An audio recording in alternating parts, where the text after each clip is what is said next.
ਤਰ੍ਹਾਂ ਦੇ ਯੋਗ ਦੇ ਬਾਰੇ ਅਸੀਂ ਜਾਣਿਆ, ਉਹਨਾਂ ਦਾ ਇੱਕ ਹੀ ਲਕਸ਼ ਹੈ, ਉਹ ਹੈ ਕਿ ਸੈਲਫ ਰਿਅਲਾਈਜੇਸ਼ਨ, मतलब अपने आप ਨੂੰ ਜਾਣਨਾ, ਆਪਣੇ ਆਪ ਨੂੰ ਪਹਿਚਾਨਣਾ ਕਿ ਅਸੀਂ ਇਸ ਸਰੀਰ, ਇਸ ਮਨ ਤੋਂ ਵੀ ਅੱਗੇ ਕੁਝ ਹਾਂ। ਔਰ ਜੋ ਅਸੀਂ ਸੰਸਾਰ ਦੇ क्रियाकलाप ਕਰਦੇ ਹੋਏ ਜਿੰਨਾ ਵੀ ਅਸੀਂ ਸਫ਼ਰ ਕਰਦੇ ਹਾਂ, ਜਿੰਨੇ ਵੀ ਦੁੱਖ ਅਸੀਂ ਭੋਗਦੇ ਹਾਂ, ਉਹਨਾਂ ਤੋਂ ਮੁਕਤੀ, ਜਿਹਨੂੰ ਕਿਹਾ ਗਿਆ ਹੈ ਮੋਕਸ਼ की प्राप्ति ਜਾਂ ਕੈਵल्य अर्थात फ्रीडम ਦੀ ਪ੍ਰਾਪਤੀ। ਤੇ ਇਹਦੇ ਵਾਸਤੇ ਮਹਰਸ਼ੀ ਪਤੰਜਲੀ ਨੇ ਜਿਹੜਾ ਮਾਰਗ ਦੱਸਿਆ ਉਹ ਹੈ ਅਸ਼ਟਾਂਗ ਯੋਗ। ਅਸ਼ਟ ਅੰਗ ਦੇ ਸ਼ਬਦ ਨਾਲ, ਦੋ ਸ਼ਬਦਾਂ ਨਾਲ ਮਿਲਾ ਕੇ ਬਣਿਆ ਹੈ ਅਸ਼ਟਾਂਗ, ਮਤਲਬ 8 ਅੰਗ। ਇਹ 8 ਬੜੇ ਹੀ ਪਾਵਰਫੁਲ ਟੂਲਸ ਹਨ ਜਿਹੜੇ ਮਹਰਸ਼ੀ ਪਤੰਜਲੀ ਨੇ ਸਾਨੂੰ ਦਿੱਤੇ ਕਿ ਅਗਰ ਇਹਨਾਂ ਨੂੰ ਅਸੀਂ ਫੋਲੋ ਕਰਾਂਗੇ ਤੇ ਅਸੀਂ ਨਿਸ਼ਚੈ ਹੀ ਆਪਣੇ ਮੋਕਸ਼ ਨੂੰ ਤੇ ਪ੍ਰਾਪਤ ਕਰਾਂਗੇ, ਪਰ ਇਸ ਸਮਾਜ 'ਚ ਵੀ ਇੱਕ ਪ੍ਰਤਿਸ਼ਠਾ, ਇੱਕ ਆਪਣਾ ਇੱਕ ਰੁਤਬਾ ਕਾਇਮ ਕਰਾਂਗੇ। ਇਹ ਅੰਗ ਹਨ ਯਮ, ਨਿਯਮ, ਆਸਨ, ਪ੍ਰਾਣਾਯਾਮ, ਪ੍ਰਤਿਆਹਾਰ, ਧਾਰਨਾ, ਧਿਆਨ ਅਤੇ ਸਮਾਧੀ। ਤੇ ਯਮ ਦੇ ਵੀ 5 ਜਿਹੜੇ ਹਨ ਉਹ ਭਾਗ ਹੈ, ਉਹ ਹਨ ਅਹਿੰਸਾ, ਸत्य, असत्य, ब्रह्मचर्य और अपरिग्रह। ਜਿਹੜਾ ਸਭ ਤੋਂ ਪਹਿਲਾ ਪਾਠ ਹੈ ਉਹ ਹੈ ਅਹਿੰਸਾ। ਕਿ ਆਤਮਨः प्रतिकूलानि परेषां न समाचरेत्, do not do unto others which you would not like to do unto you। ਕਿ ਦੂਸਰਿਆਂ ਨਾਲ ਉਹ ਵਿਵਹਾਰ ਕਦੇ ਵੀ ਨਾ ਕਰੋ ਜਿਹੜਾ ਸਾਨੂੰ ਆਪਣੇ ਵਾਸਤੇ ਅੱਛਾ ਨਾ ਲੱਗੇ। ਹਿੰਸਾ 3 ਤਰ੍ਹਾਂ ਦੀ ਹੁੰਦੀ ਹੈ, ਮਾਨਸਿਕ, शारीरिक ਅਤੇ ਵਾਚਿਕ।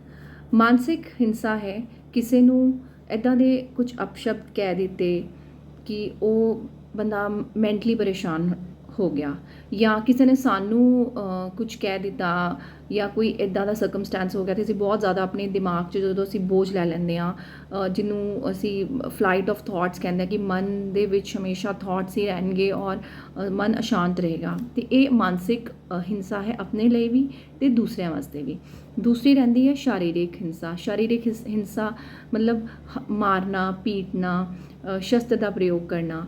ਅਗਰ ਅਸੀਂ ਇਹ ਵਿਵਹਾਰ ਜਾਨਵਰਾਂ ਨਾਲ ਵੀ ਕਰਦੇ ਹਾਂ ਤੇ ਅਸੀਂ ਉਹ ਵੀ ਉਹਨਾਂ ਨੂੰ ਵੀ शारीरिक ਹਿੰਸਾ ਕਰ ਰਹੇ ਹਾਂ।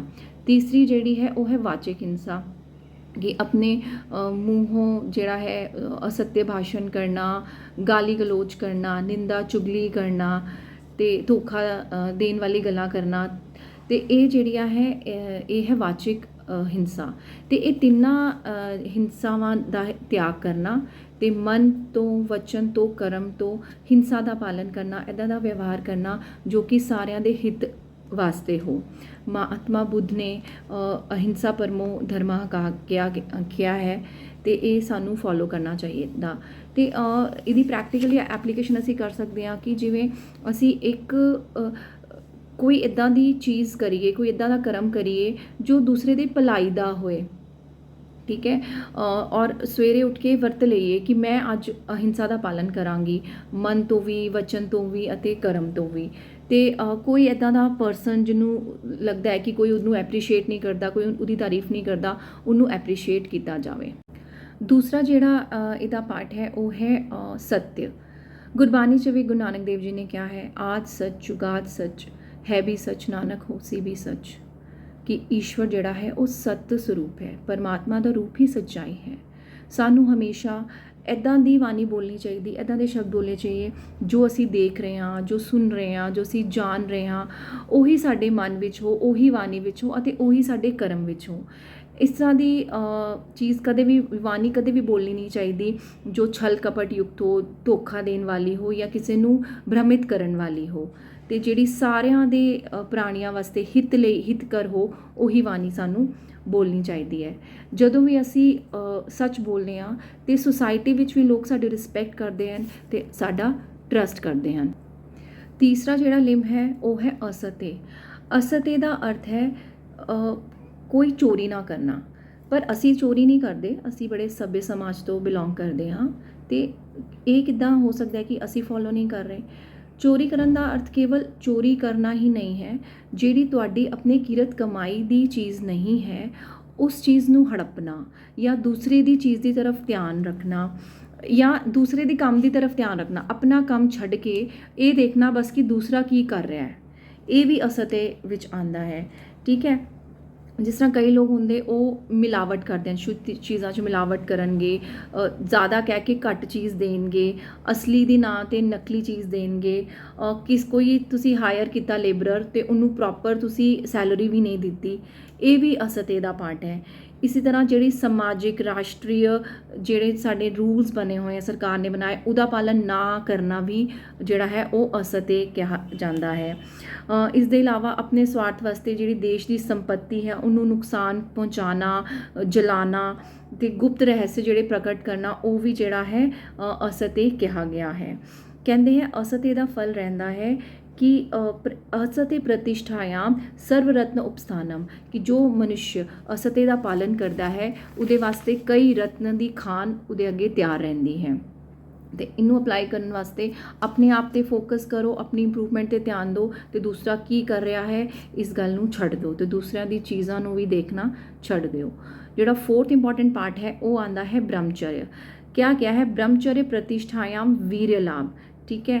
आयुर्वेद विच 3 स्तंभ है, आहार निद्रा ब्रह्मचर्य, ਉਹਦੇ ਵਿੱਚ ਵੀ ब्रह्मचर्य ਨੂੰ ਬੜੀ ਹੀ ਇੰਪੋਰਟੈਂਸ ਦਿੱਤੀ ਗਈ ਕਿ ਸਾਡੀ ਹੈਲਥ ਵਾਸਤੇ ਵੀ ਬਹੁਤ ਇੰਪੋਰਟੈਂਟ ਹੈ। ਇਸ ਦੇ ਨਾਲ ਮਨੁੱਖ ਦੀ ਓਜ, ਤੇਜ, ਕਾਂਤੀ, ਵੀਰ ਔਰ ਜਿਹੜਾ ਬਲ ਹੈ ਉਹ ਵੱਧ ਜਾਂਦਾ ਹੈ। ब्रह्मचर्य 2 ਲੈਵਲ ਤੇ ਕੰਮ ਕਰਦਾ ਹੈ। एक है पूर्ण ब्रह्मचर्य कि हमेशा ही ब्रह्मचर्य ਦਾ ਪਾਲਣ ਕਰਨਾ, और दूसरा है वैवाहिक ब्रह्मचर्य कि अगर ਤੁਹਾਡੀ मैरिज हो गई है तो अपने पार्टनर ਨਾਲ ही ਤੁਸੀਂ ਲॉयल ਰਹੋ, ਕਿਉਂਕਿ ਐਕਸਟਰਾ ਮੈਰਿਟਲ ਅਫੇਅਰਸ ਦੇ ਅੱਜ ਕੱਲ੍ਹ ਬੜੇ ਹੀ ਜ਼ਿਆਦਾ ਪ੍ਰੋਬਲਮ ਹਨ ਅਤੇ ਜਿਹੜੇ ਡਿਵੋਰਸਿਸ ਹਨ, ਡਿਪਰੈਸ਼ਨ ਹੈ और बहुत ज़्यादा केसेस यही करके बहुत वध रहे हैं। इसलिए अपना ब्रह्मचर्य का पालन करना बड़ा इंपॉर्टेंट है।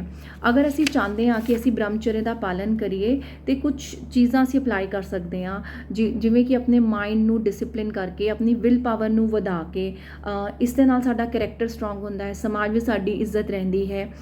अच्छे अच्छे ग्रंथों का जिहड़ा है वो स्वाध्याय करिए, ओम का जप करिए, ईश्वर का चिंतन करिए, योग द्वारा अपनी आत्मिक शक्ति का विकास करिए, ताकि साडा जिहड़ा मन का नियंत्रण जिहड़ा है ना, वो बुद्धि का जिहड़ा नियंत्रण है वो साडे मन ते हो, और आत्मा का नियंत्रण जिहड़ा है वो साडी बुद्धि ते हो, तो साडे तो कोई भी गलत काम ना हो। और जिहड़ा इहदा लास्ट पार्ट है यम दा वो है अपरिग्रह। परिग्रह कहा गया है कि जिहड़ा साडी टैंपटेशनस है, सानू अपने ज्ञान इंद्रियां ते कर्म इंद्रियां दे भोगां वास्ते जो भी पदार्थ है उन्हां नू ग्रहण करना, पहले तो असीं इकट्ठा करते हैं, फिर उसकी रक्षा करने वास्ते टाइम वेस्ट करने, फिर जदों वो चीज़ साडे तो दूर चली जाती है फिर असीं रोंदे हैं, कोई चोरी हो गया तो फिर असीं सानू टेंशन हो जाती है। तो इन सारी चीज़ां नू जो देखते हुए ज़्यादा चीज़ां स्वीकार ना करना ही अपरिग्रह है। बट पॉसिबल नहीं है प्रैक्टिकली, बिकॉज असी नॉर्मल इंसान आ, सानू भी जो अपनी बेसिक नीड्स ते चाहिदी है। तो अपरिग्रह नू जिहड़ा जदों असी फॉलो करिए तो सानू एक प्रिंसीपल का ध्यान रखना चाहिए जिन्होंने असीं कहंदे मिनिमलिज्म, कि लिव विद लैस, ऑलवेज उन्नी ही चीज़ां अपने कोल रखो कि जिन्ना तुहानू ज़रूरत हो। अगर तुहाडे कोल एक्सट्रा चीज़ां हैं उन्होंने डोनेट कर दो, या किसी इदां दे बंदे नू दे दो जिन्हों वो चीज़ां प्राप्त करके खुशी होए, ठीक है।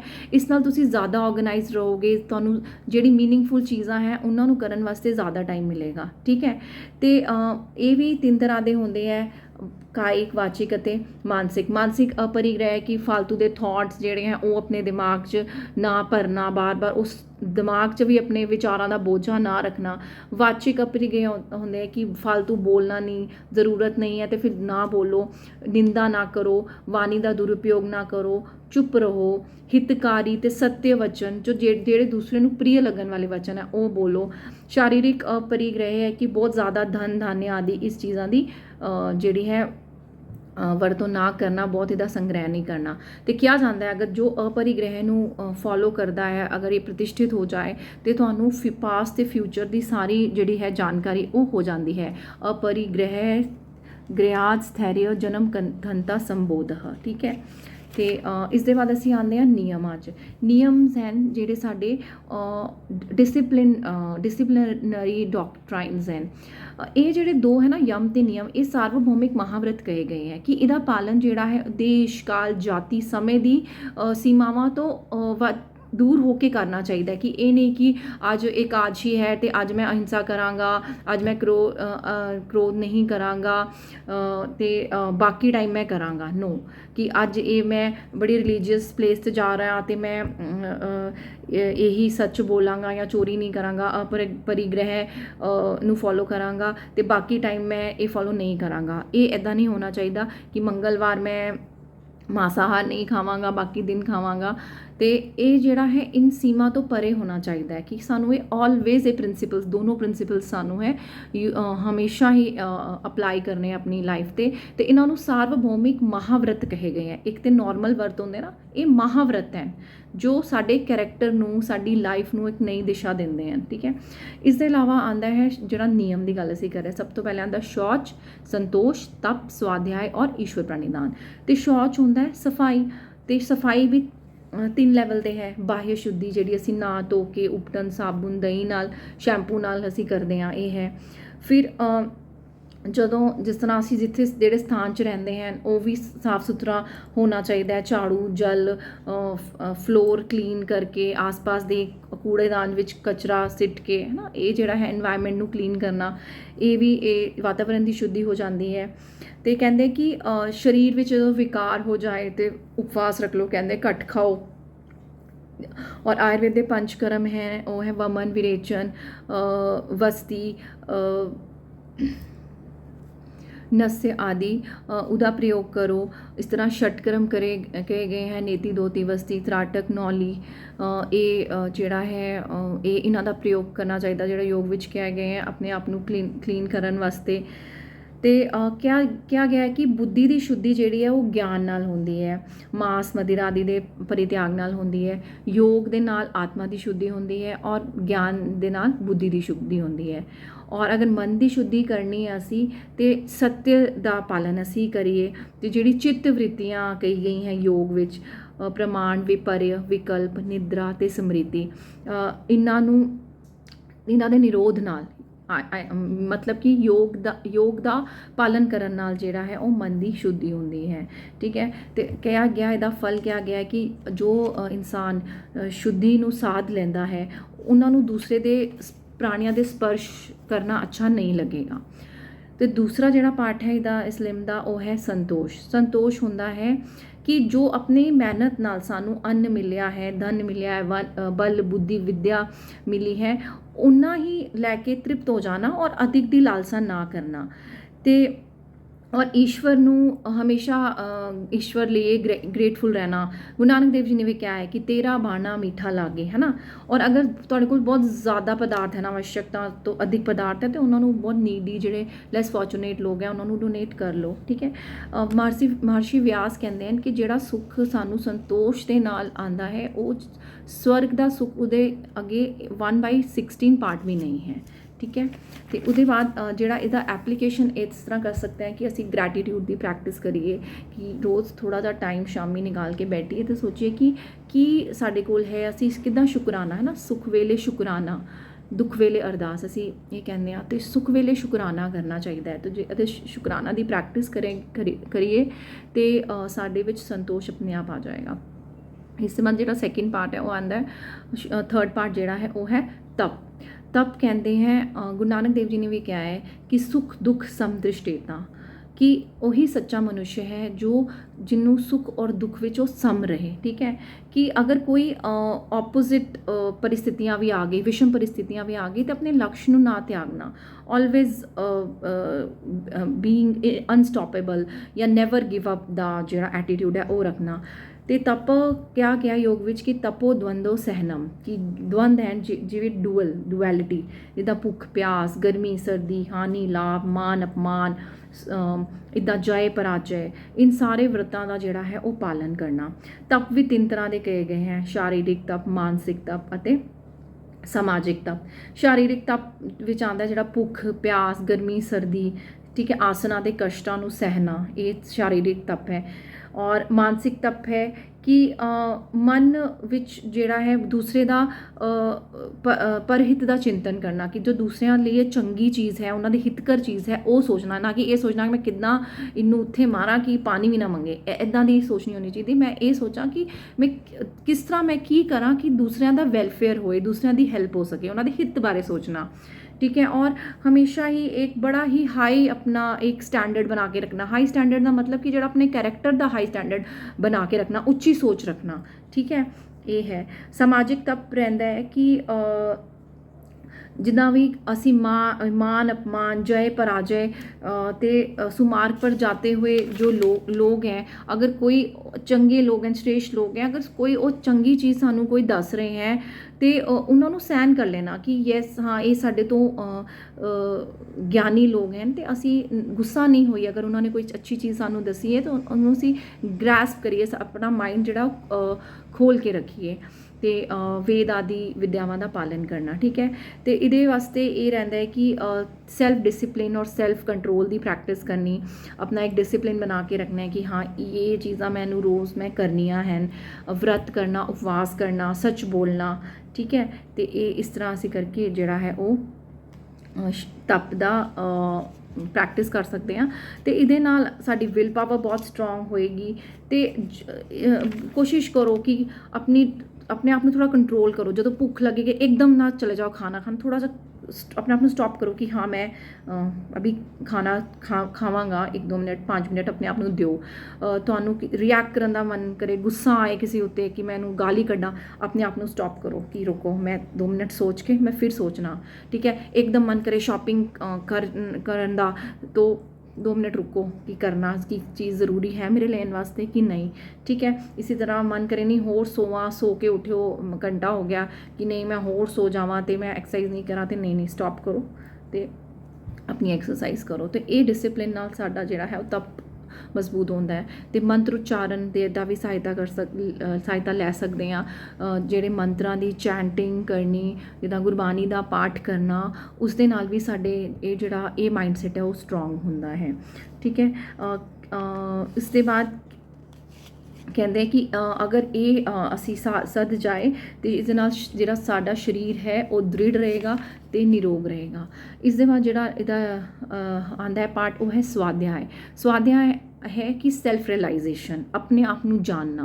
तो उहदे वास्ते असी आत्म चिंतन कर सकते हैं बैठ के ध्यान विच। जिहड़े ग्रंथ हैं, वेद हैं, उपनिषद हैं, गुरबानी है, उहदा अध्ययन कर सकते हैं, ओम दा जाप कर सकते हैं। तो ऑलवेज सानू एक ओपन माइंडसैट रखना चाहिए, ऑलवेज बी अ स्टूडेंट। हमेशा एक लर्न करन दी सानू टेंडेंसी होनी चाहिए। ये नहीं कि बस मैनू तो बहुत ज्ञान है, ये नहीं सोचना चाहिए। हमेशा एक स्टूडेंट बन के रहो तो कुछ ना कुछ अपना कुछ अध्ययन जरूर करते रहो। इस दे बाद जिहड़ा इहदा लास्ट पार्ट आंदा है वो है ईश्वर प्राणिदान। ईश्वर प्राणिदान है कि ईश्वर दे उत्ते पूरा भरोसा। कहते हाँ कि जो भी असी कर्म करते हाँ उन्होंने परमेश्वर नू समर्पण कर दो, तो उसकी जिहड़ी इच्छा है वो ना करो, कोई फल की इच्छा ना करो, ठीक है। योग विच क्या गया है कि जिहड़ी योग की बाधावां हैं उस ईश्वर प्राणिदान नाल जिहड़ी है दूर होंदी है। जदों असी योग की प्रैक्टिस शुरू करिए तो बहुत बाधावां आंदियां ने, ये मैं प्रैक्टिकली भी अपनाया है। लेकिन असी ईश्वर प्राणिदान करिए तो साडी जिहड़ी ऑब्सटैकल्स हैं वो योग दे परमेश्वर जिहड़े हैं उन्होंने रिमूव कर देने हैं। और क्या क्या गया है कि अगर योग दे जिहड़ा अंतिम अंग है समाधि, उसकी प्राप्ति का सबसे सरल उपाय है वो है ईश्वर प्राणिदान। So always take some time to connect to the supreme conscious. इस दे बाद जिहड़ा यम ते नियम, ये दोनों दे बाद आंदा है आसन। आसन क्या आ गया? स्थिर सुखम आसन, कि जिहदे विच स्थिरता और सुखपूर्वक बैठा जाए, ठीक है। तो हठ योग विच 84 आसनों का वर्णन है। कुछ आसन ध्यानात्मक हैं जिवें कि सुखासन, पद्मासन, सिद्धासन, स्वास्तिक आसन। कुछ स्वास्थ्य उपयोगी जिहड़े बीमारियों को दूर करते हैं, सर्वांग आसन, पश्चिमोत्तान आसन, पवन मुक्त आसन, ठीक है। इहदा लाभ जिहड़ा है वो भाव ਪ੍ਰਕਾਸ਼ ਵਿੱਚ ਵੀ ਵਰਣਿਤ ਹੈ ਕਿ ਇਹ ਕਰਨ ਨਾਲ ਜਿਹੜਾ ਸਰੀਰ ਹਲਕਾ ਹੋ ਕਰ ਹੁੰਦਾ ਹੈ ਅਤੇ ਸਾਨੂੰ ਕਾਰਜ ਕਰਨ ਦੀ ਸ਼ਮਤਾ ਵੱਧਦੀ ਹੈ, ਅੰਗ ਪ੍ਰਤਿਅੰਗ ਸੁਡੋਲ ਹੁੰਦੇ ਹਨ, ਜਠਰਾਗਨੀ ਪ੍ਰਦੀਪਤ ਹੁੰਦੀ ਹੈ, ਰੋਗਾਂ ਦੀ ਸੰਭਾਵਨਾ ਨਹੀਂ ਰਹਿੰਦੀ। ਅਤੇ ਕਈ ਇੱਦਾਂ ਦੀ ਹੁਣ ਜਿਵੇਂ ਕਿ ਲਾਈਫ ਸਟਾਈਲ ਡਿਸਆਰਡਰਸ ਹਨ, ਸਾਡੇ ਬਲੱਡ ਪ੍ਰੈਸ਼ਰ ਹੈ, ਦਿਲ ਦੀ ਬਿਮਾਰੀਆਂ ਹਨ, ਮਧੂਮੇਹ ਹੈ, ਅਗਰ ਅਸੀਂ ਮੋਟਾਪਾ ਹੈ, ਹਾਰਮੋਨਲ ਇੰਬੈਲੈਂਸਿਸ ਹਨ, ਅਗਰ ਆਸਨਾਂ ਦਾ ਰੈਗੂਲਰ ਅਭਿਆਸ ਕਰੀਏ ਤਾਂ ਇਹ ਬਿਮਾਰੀਆਂ ਦੂਰ ਕਰਨ ਵਾਸਤੇ ਸਭ ਤੋਂ ਅੱਛਾ ਹੀ ਟੂਲ ਹੈ। ਇਸ ਦੇ ਬਾਅਦ ਜਿਹੜਾ ਲਿੰਬ ਆਉਂਦਾ ਹੈ ਉਹ ਹੈ ਪ੍ਰਾਣਾਯਾਮ। ਕਹਿੰਦੇ ਆਸਨ ਦੀ ਜਦੋਂ ਸਿੱਧੀ ਹੋ ਜਾਏ ਉਸ ਦੇ ਬਾਅਦ ਆਪਣੇ ਸ਼ਵਾਸ ਪ੍ਰਸ਼ਵਾਸ ਨੂੰ ਨਿਯੰਤਰਣ ਕਰਨਾ, ਉਹ ਹੈ ਪ੍ਰਾਣਾਯਾਮ। ਠੀਕ ਹੈ, ਯੋਗ ਦਰਸ਼ਨ ਦੇ ਹਿਸਾਬ ਨਾਲ 4 ਪ੍ਰਕਾਰ ਦੇ ਪ੍ਰਾਣਾਯਾਮ ਹੈ। ਇੱਕ ਹੈ ਬਾਹਯ ਵ੍ਰਿਤੀ, ਜਿਹਨੂੰ ਅਸੀਂ ਰੇਚਨ ਕਹਿੰਦੇ ਹਾਂ, ਕਿ ਧਿਆਨਾਤਮਕ ਆਸਨ ਵਿੱਚ ਬੈਠ ਕੇ ਸ਼ਵਾਸ ਨੂੰ ਬਾਹਰ ਕੱਢ ਲਓ। ਠੀਕ ਹੈ, ਅਤੇ ਇਸ ਨੂੰ ਜਿਹੜਾ ਹੈ ਉਹ ਬਾਹਯ ਵ੍ਰਿਤੀ ਕਹਿੰਦੇ ਆ।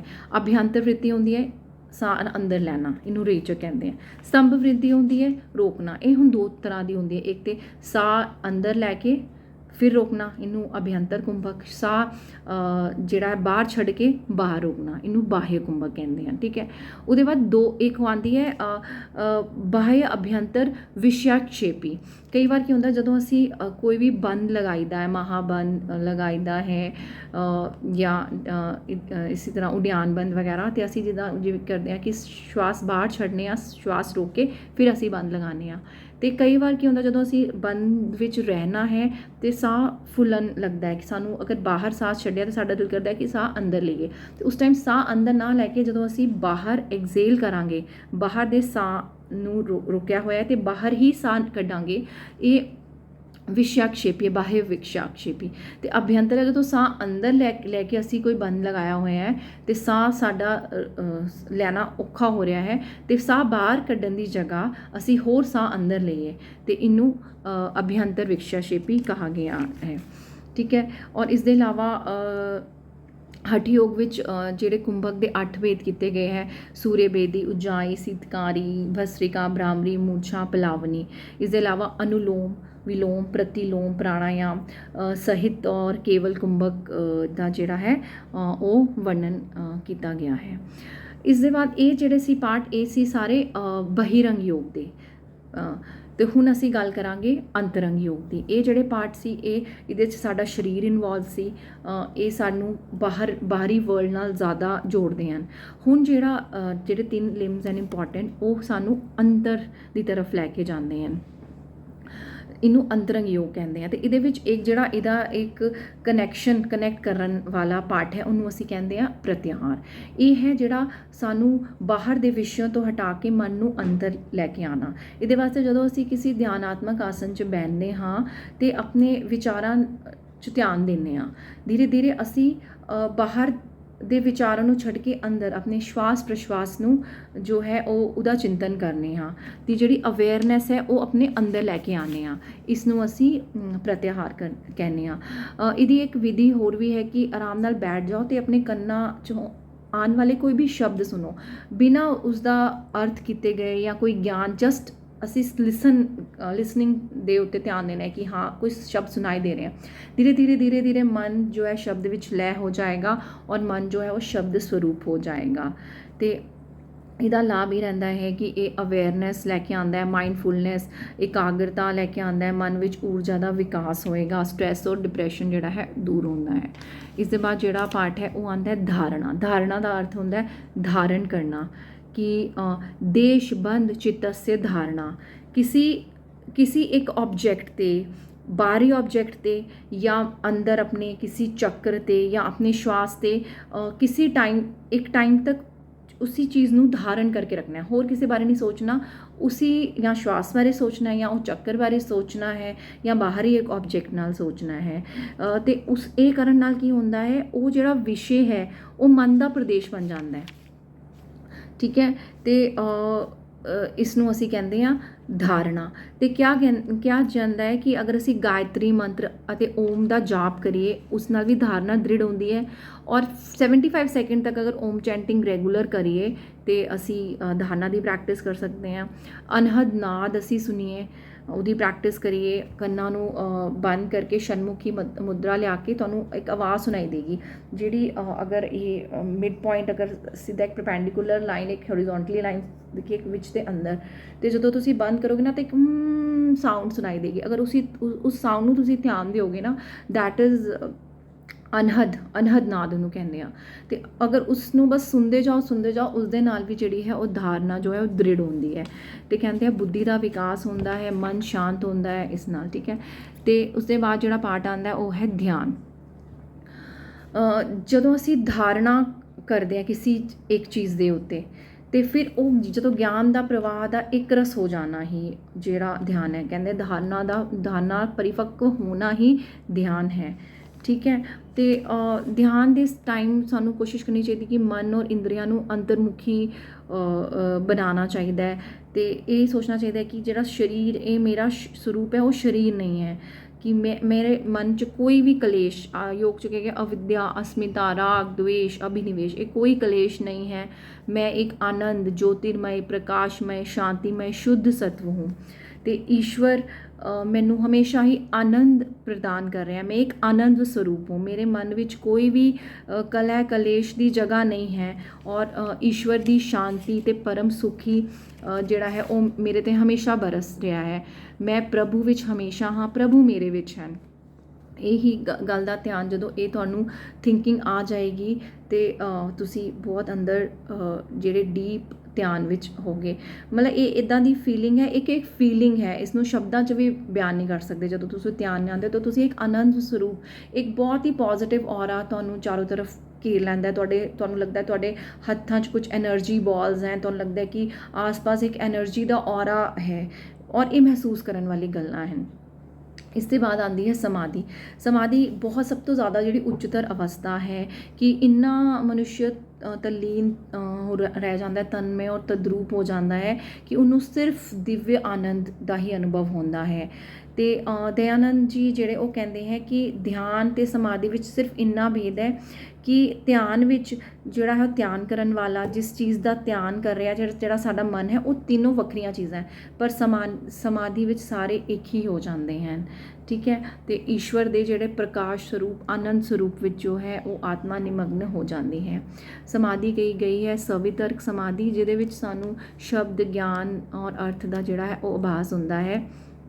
ਔਰ ਇੱਕ ਹੁੰਦੀ ਨਿਰਵਿਤਰਕ ਸਮਾਪਤੀ, ਜਿਹਦੇ ਵਿੱਚ ਸ਼ਬਦ, ਅਰਥ, ਗਿਆਨ ਦਾ ਅਭਿਆਸ ਨਹੀਂ ਹੁੰਦਾ ਹੈ। ਤੇ ਜਦੋਂ ਇਸ ਅਵਸਥਾ 'ਚ ਇਨਸਾਨ ਪਹੁੰਚਦਾ ਤਾਂ ਉਹਨੂੰ ਇੱਕ ਰਿਤੰਬਰਾ ਪ੍ਰਗਿਆ ਉਸ ਦੀ ਪ੍ਰਾਪਤੀ ਹੁੰਦੀ ਹੈ। ਔਰ ਇਸ ਦੇ ਬਾਅਦ ਆਉਂਦੀ ਹੈ ਨਿਰਬੀਜ ਸਮਾਧੀ। ਤੇ ਇਹਦੇ ਵਿੱਚ ਸਾਰੀ ਵ੍ਰਿਤੀਆਂ ਦਾ ਨਿਰੋਧ ਹੋ ਜਾਂਦਾ ਹੈ। ਔਰ ਇਹੀ ਜਿਹੜਾ ਹੈ ਯੋਗ ਦੀ ਪੂਰਨਤਾ ਹੈ। ਧੰਨਵਾਦ।